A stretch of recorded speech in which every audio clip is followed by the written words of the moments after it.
Good evening, you're watching World News Tonight on TVP World. I'm Aaron Darman. Make no mistake, we are ready to do what it takes. That's the message from NATO Secretary-General Mark Rutte tonight as he hits back at Vladimir Putin's claims that Russia is ready for war with Europe. More in just a moment, but first, tonight's headlines. A renewed push from Brussels to finance Ukraine with Russia's frozen assets. Kyiv detains a British man training Ukrainian troops amid accusations of spying for the Kremlin. And Poland's national airline eyes a regional takeover. Poland, Germany and Norway are pouring $500 million into military aid for Kyiv, with Ukraine staring down a long and cold winter on the front line. It comes as Trump envoy Steve Witkoff returns empty-handed from peace negotiations in Moscow, and on the same day that US Secretary of State Marco Rubio snubbed a high-level meeting of NATO's top diplomats. Kazimierz Słyszak reports. $500 million in military aid for Kyiv from just 3 NATO members, Poland, Germany and Norway. It's a massive support package announced at NATO's Foreign Ministers Summit in Brussels on Wednesday. The sizable sum of $500 million. We hope that the United States notices it. We hope that Ukraine notices it. And above all, we hope that other allies see it as encouragement to also take advantage of this program. The money will be spent under the Pearl mechanism or prioritized Ukraine requirements list, a program where European countries purchase US weapons and deliver them to Kyiv. We are ready and able to provide Ukraine with long-term support. This package demonstrates that. And this support couldn't come any sooner. Ukraine is gearing up for a tough winter on the front lines, with Russia claiming it captured the city of Pokrovsk. While this claim is disputed by Ukrainian officials and war analysts alike, some believe Kyiv's Western partners should be doing even more. It's embarrassing to see the hesitation in Europe to join this initiative to ensure peace in Ukraine. We need to step up our weapon deliveries, and the Pearl Initiative is an important instrument in that regard.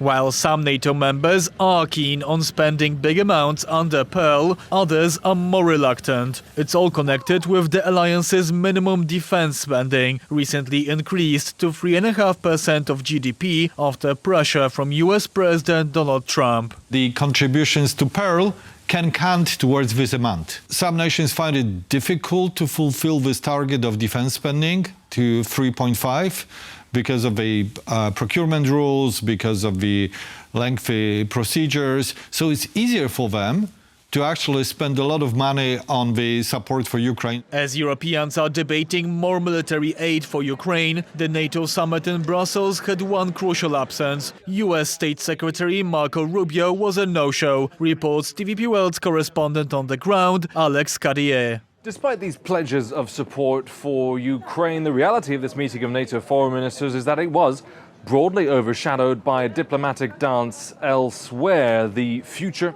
of Ukraine will almost certainly not be decided here at NATO HQ in Brussels, but rather between Washington, Moscow, and they hope Kyiv. But in the latest show of diplomacy over the heads of Europeans, the US delegation led by Steve Witkoff failed to achieve any breakthrough during the Tuesday talks with Russia in Moscow. There's still a lot of work to be done, both in Washington and Moscow. That's about it.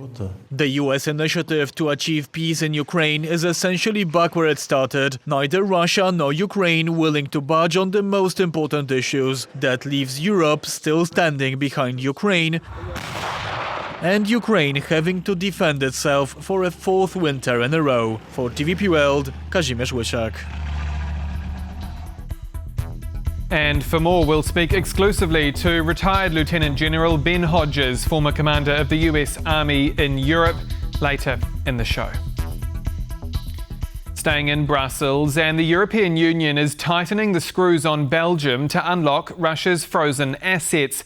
Commission President Ursula von der Leyen says the Russian cash will be used in the form of a reparations loan for Ukraine over the next 2 years. Let's go live to the Belgian capital now, where our correspondent Angela Scoogens is standing by. Good evening, Angela. So, will these assets finally be released or not? Good evening, Aaron. So it's looking incredibly dicey. EU heads of state will meet in exactly 2 weeks in the Belgian capital to decide on the matter. They only need a qualified majority vote, so this is 15 out of the 27 to move this matter forward. However, many were hoping and expect the Belgian Prime Minister Bart de Wever to vote in support of this measure. They don't need him. However, there is an understanding in Brussels that they want him on side. This is despite that country's Prime Minister stating repeatedly his protestations against the pitch, most recently in a letter sent to European Commission President Ursula von der Leyen describing the proposal as fundamentally wrong and disastrous. The reason the EU needs Belgium on side is the lion's share of the frozen Russian state assets are currently held at financial institution Euroclear in Brussels. They need this cash to give Ukraine the reparations loan. Despite all of the convincing from the Berlaymont, we heard the Belgian Foreign Minister speak on behalf of Bart de Wever's government on the sidelines of the NATO ministerial meeting, describing his continued protestations. We also heard a response from the European Commission President Ursula von der Leyen later in the day. The text the Commission will table today do not address our concerns in a satisfactory manner. It is not acceptable to use the money and leave us alone facing the risks. We have listened very carefully to Belgium's concerns, and we have taken almost all of them into account in our proposal that is today on the table of the reparations loans. The International Monetary Fund estimates Ukraine needs €135 billion from 2026 to 2027 to prop up its budget and continue repelling Russian aggression. TVP World spoke to former NATO Secretary General Anders Rasmussen on Wednesday about what the reality could look like in Ukraine if the cash isn't fronted up. It would be an economic collapse of the Ukrainian society. So we have to find a solution also when it comes to financial assistance. And Angela, while I have you, the EU has also decided to phase out Russian gas imports once and for all. What timeline are we looking at here? Yeah, so it is good news for the phase out of Russian gas. We're expected LNG gas to be phased out by 2026, piped gas to be phased out by 2027. We were hoping for a breakthrough regarding Russian oil. However, Politico is reporting that horse trading late into Tuesday evening meant that only Russian gas for now can be phased out. We're expecting the European Commission to hopefully present a proposal by 2026, the earliest. So what appears to be a matter of truth is that major fights ahead regarding support for Ukraine. However, what is clear is that the EU wants to stand by that country in the north. Our correspondent in Brussels, Angela Scoogens, thank you very much. Ukrainian security services have detained a British citizen accused of spying for Russia's intelligence agency, the FSB. Ross David Cutmore arrived in the war-torn country early last year to deliver tactical and firearms training to Kyiv's soldiers. But investigators say Cutmore had other ideas too, reaching out to Moscow with an offer of collaboration. Anastasia Yanchenko has more. This is Ross David Cutmore, a British military instructor who originally arrived in Ukraine with the British Army to train the country's forces and border guard. But investigators say that in pursuit of easy money, he began offering his services to Russian intelligence. We are providing consular assistance to a British man who is detained in Ukraine. We remain in close contact with the Ukrainian authorities. Officials say he was able to pass on vital strategic intelligence about the Ukrainian army. The agent passed the following to the Russian forces: information about the foreign instructors of the defense forces he had previously communicated with, and the coordinates of the Ukrainian Armed Forces training centers in southern Ukraine, where he trained mobilized soldiers. Since Russia launched its full-scale invasion, Moscow has stepped up recruitment of foreign nationals for sabotage across Europe. Poland's internal security agency has opened 71 Russia and Belarus-linked espionage cases since 2022, covering spying, sabotage and disinformation. Poland's foreign minister says Ukrainians make up most of the identified perpetrators, with several already charged with aiding Russian intelligence. The most recent case involved 3 Ukrainians accused of orchestrating a sabotage attack on Poland's railway lines. These were, as you know, Ukrainian nationals ordered by Russia to do it. One of them had a conviction in Ukraine. And so we've discovered through this that Ukraine doesn't always send international arrest warrants against those saboteurs. So we need to get hold of the databases with the names of the people convicted for working for Russia, so that we can identify such possible saboteurs in our own countries. Russians often recruit these workers through Telegram, the most widely used messaging app among Ukrainians, Belarusians and Russians. On public channels, recruiters post daily job offers that are in fact calls for saboteurs, mostly issued by Russian nationals. The tasks usually involve arson or destroying targets, with payments ranging from $150 to $8,000. One recruiter offered money to set fire to cars with Polish license plates. They also suggested burning vehicles that were being sent from Poland to the front in Ukraine. These are just one-time saboteurs. They use them once, they get caught, and that's it. Then they start looking for the next ones. NATO Secretary General Marco Rutte, responding to questions about increasingly brazen Russian attacks, warned that every new strike on Poland or any other NATO member will have consequences for Russia. If this happens again, we will again do more. So Russia, you have to know, we will create these asymmetric reactions. We will not blow up railway lines in Russia, but we will make sure you feel if you do stuff like this. NATO is giving Russia a clear signal: stop your sabotaging ways or you will pay the price. Anastasia Yanchenko, TVP World. Bet big, bet on the final frontier. Poland is putting its money where its mouth is, pledging more than €700 million to the European Space Agency over the next 3 years. As Sonia Agata-Biszczan reports, some say this could pave the way for the first ESA centre on Polish soil. At this year's Ministerial Council of the European Space Agency, Poland decided to invest €731 million in ESA for the next 3 years. Of that, €550 million are an optional investment, and optional investments return to countries in the form of industrial contracts.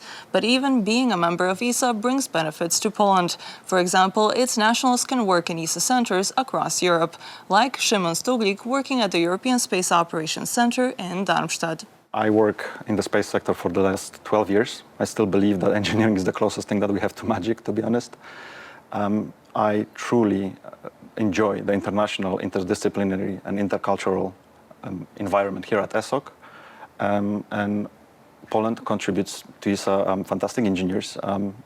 We've got incredible industry that is growing at amazing pace. This is also thanks to being part of the ESA environment.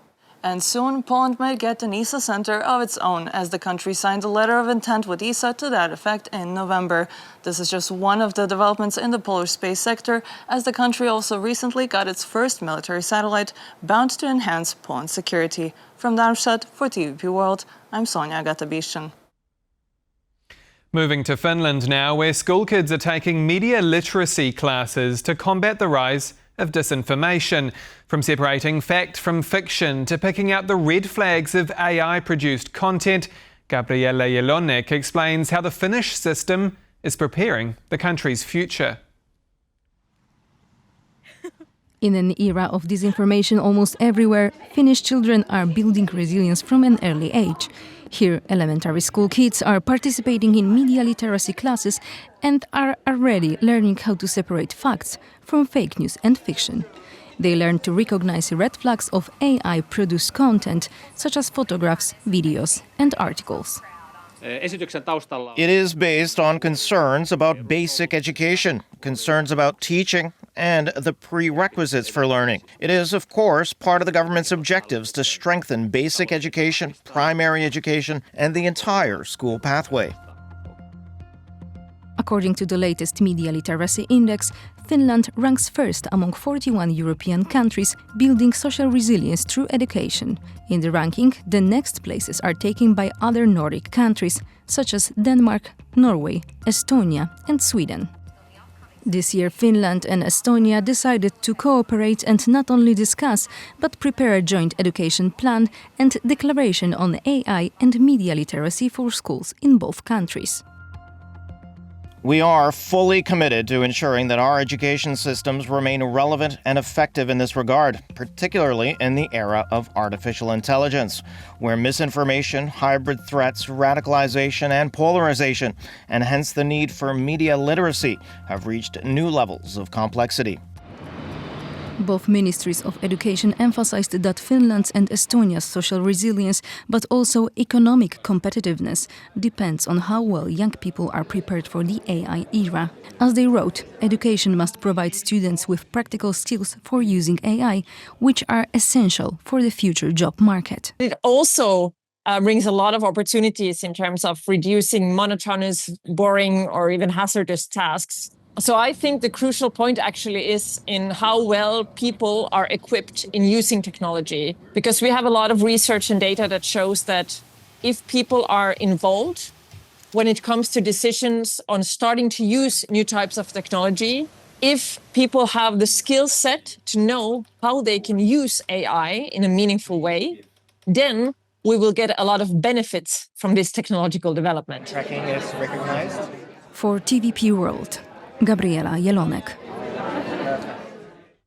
Will more Boeing 737s soon be flying across Poland's skies? Well, as Jan Kennedy reports, the country's national airline LOT is set to take over Smartwings, the Czech Republic's largest airline, by the end of the year. With passenger numbers rising and profits soaring, Poland's largest carrier, LOT Polish Airlines, is pushing ahead with expansion. After a months-long saga, the state-owned airline is reportedly close to landing a deal for Czech carrier Smartwings, including its fleet of 13 Boeing 737 MAX aircraft. The supply chain is extremely constrained, and acquiring an airline with a sizable fleet of the same aircraft type that LOT already has would be a way to rapidly and efficiently grow the fleet for LOT. Two other companies are also reportedly in contention for the takeover, but limited resources and regulatory hurdles have LOT as the clear favourite. They simply don't have the capacity, and quite possibly they wouldn't have gotten the EU approval to further consolidate the market. The takeover comes ahead of the planned 2032 launch of CPK, a mega airport now under construction outside Warsaw. That same year, LOT says it will make CPK its new base. By 2035, it aims to account for 70% of CPK's capacity and won't want anyone spoiling the party.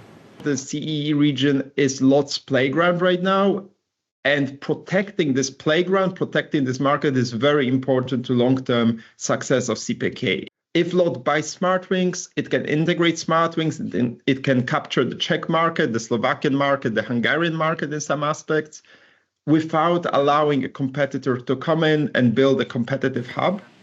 While LOT has declined to comment in recent weeks, the deal is expected to wrap up by the end of the year, potentially opening a new chapter for the region's aviation landscape. For TVP World, Jan Kennedy. Back in Warsaw, the festive season is bursting into light. Poland's capital city has switched on its official Christmas tree and the thousands of decorations that line its main streets, with the theme drawing on retro nostalgia. Karolina Shapland goes to check it out.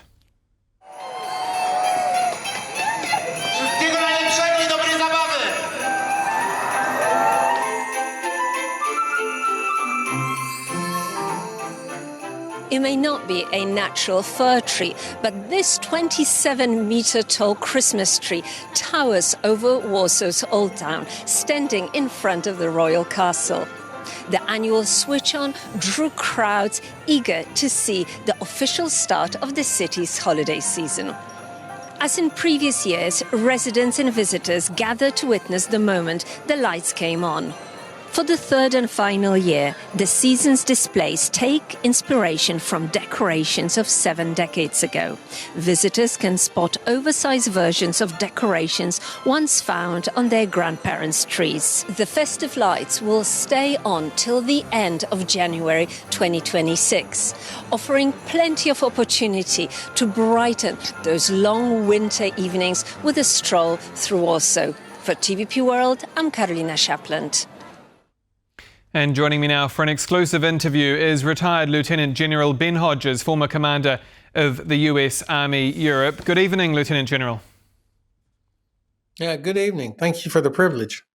Thank you for coming on. Mark Rutte says NATO is ready to do what it takes to protect Europe. But I'm interested in your view on this, because without America's Marco Rubio even turning up at the table in Brussels this week, with Mark Rutte himself still trying to charm Donald Trump, is the alliance just talking a big game? I think it's a lot more than talk, but it is very frustrating that the United States is not seen as consistently being a leader within the alliance. The fact that the secretary did not participate in the meeting this week is not a good sign. And this chimes with things that President Trump has said in the past. However, even without the United States, the combined economies and militaries and industry and wealth and populations of all the remaining members of the alliance dwarfs Russia. And so I think this is the time for European members of the alliance to rediscover their self-confidence. So are you confident that we haven't seen European leaders and the likes of Mark Rutte kind of being played for a fool by President Trump, and Europe and Ukraine suffering as a result? I would say that the Ukrainians, of course, were never confused. They've always known who and what Russia was, and that Vladimir Putin has never, ever actually seriously considered any sort of a just, sustainable peace. The Ukrainians knew it. I think probably most Poles understood that. Unfortunately, the ones who have been played as fools are the U.S. government and some other European countries who kept hoping that the United States was actually going to step in and use the enormous advantage of leverage that President Trump has over the Russians. Instead, he hasn't, and unfortunately, I don't think he will. So now is the time for Europeans to open their eyes and recognize that they are going to have to make sure that Ukraine can continue to resist Russia, continue to put pressure on Russia's economy, which is in big trouble. A test will be whether or not they find a way to unlock the frozen Russian assets, to get that done. If they can't do that, then I think neither Putin or Trump will ever think of Europe as being consequential. Well, you mentioned that these peace talks are unlikely to go anywhere. Vladimir Putin, of course, this week also saying if Europe starts a war, Russia is ready right now. Is President Putin treating these talks as a bit of a show, talking with Steve Witkoff, sending him back to Washington with maximalist demands, and then kind of dismissing any further negotiations out of hand? Like you say, playing Donald Trump for a fool. Yeah, unfortunately, I think you're right. Putin has never, ever seriously considered some sort of agreement where Ukrainian sovereignty is respected and Ukraine is able to defend themselves and Ukraine's aspirations for joining the alliance are respected. He's never going to agree to that unless he's forced to. And the only things that will force him to do that will be relentless, never-ending pressure on Russia's economy by helping Ukraine destroy Russia's oil and gas infrastructure, by the United States enforcing, not issuing, but enforcing sanctions, and by European countries doing the same. There still is way too much oil and gas that is bought in Europe. You still have too many European countries who have not taken the threat seriously, and you have too many countries that are not doing enough to help Ukraine defend itself. If Ukraine fails, it will only be because the West, including the United States and European countries, failed to help Ukraine. And then the problem is going to be in Europe's lap. You're going to have millions more Ukrainian refugees fleeing into Central and Western Europe. You're going to have a Red Army swollen with thousands of Ukrainian troops who were pressed into service against their will. And you're going to have a Russia that's emboldened because they'll have seen that the United States and Europe don't have the will or the self-confidence to do what needs to be done. Well, I was going to ask you about that because spell it out for me. I mean, are these empty threats of war from President Putin in the hope that the West buckles on Ukraine, or is he deadly serious? This is what he has been doing from the beginning. Constant threats about nuclear weapons, about we're ready for war. This is nonsense. In 11 years, they have not been able to defeat Ukraine. They still have only been able to gain control of about 20% of Ukraine after 11 years with every advantage. They still have not achieved air superiority. The Black Sea Fleet has pretty much been eliminated as a serious participant in this war.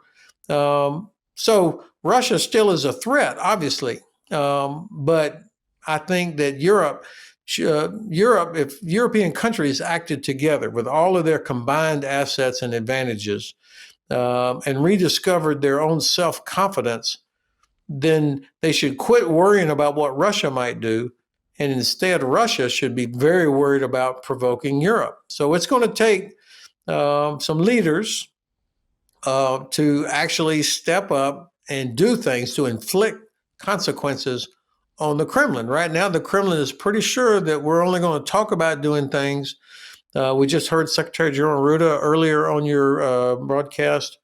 Right now, the Russians don't believe that we're actually going to do anything. If we can't stop drones from flying in our airspace, if we are not willing to stop Shadow Fleet vessels carrying Russian oil, illegal vessels, if we're not willing to do what's necessary to stop that, then I think the Russians will feel confident in continuing it. And you mentioned those drone incursions, and we've also, of course, seen serious acts of sabotage in Poland and elsewhere linked to the Kremlin. Now, top NATO military commander Dragoni has referred to this potential preemptive strike and that it could constitute a, quote, defensive action. How fine for you is the line between a preemptive strike and some kind of a declaration of war? Well, first of all, our leaders have to speak to us as if we are adults and recognize that Russia is at war with us, even if we are not at war with them, or we don't think of it in kinetic terms like Russian Air Force and artillery and rockets. But what they have been doing for years now, and it's only going to continue, these gray zone operations. I don't refer to the drones that flew into Poland as an incursion. That sounds almost like an accident. These are operations, planned, coordinated, resourced, designed to achieve certain effects, such as scaring our populations so that our populations put pressure on our leaders to not help Ukraine, but also to practice, to build up intelligence and understanding about our defenses and about critical infrastructure. This is what they are doing. And so we have got to get to the point where we are willing, and I did like what Rutte said, where he talked about asymmetric responses, but we have to get on the front foot. The Russians should be terrified of pissing off Poland or Finland or Germany, but right now they're not. So we should figure out how do we inflict real consequences on them.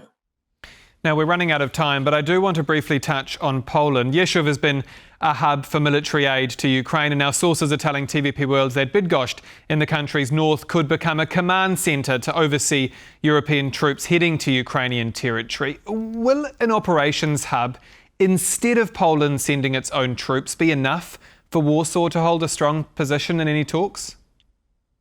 Well, I'm sure it's much more sophisticated and complex than just whether or not there's a hub in Bydgoszcz. Poland has been a leader from the very beginning in terms of welcoming Ukrainian refugees, but also the base there in Rzeszów and other things that you're doing. I think, of course, your military leadership in Poland is superb. They know that the best way to defend Poland from a Russian attack is to help Ukraine defeat Russia. And so I think the more that Poland does to help Ukraine defeat Russia, the better and more of a say Poland will have in European affairs. Lieutenant General Ben Hodges, former commander of the US Army in Europe, thank you so much, as always, for your time. I really appreciate it. And that's all for World News tonight. But don't go anywhere. On the Record is next. And as Vladimir Putin arrives in India this week to meet with Narendra Modi, Adam Yassa speaks exclusively to India's former Foreign Secretary, Nirupama Rao. I'm Aaron Darman. Good night.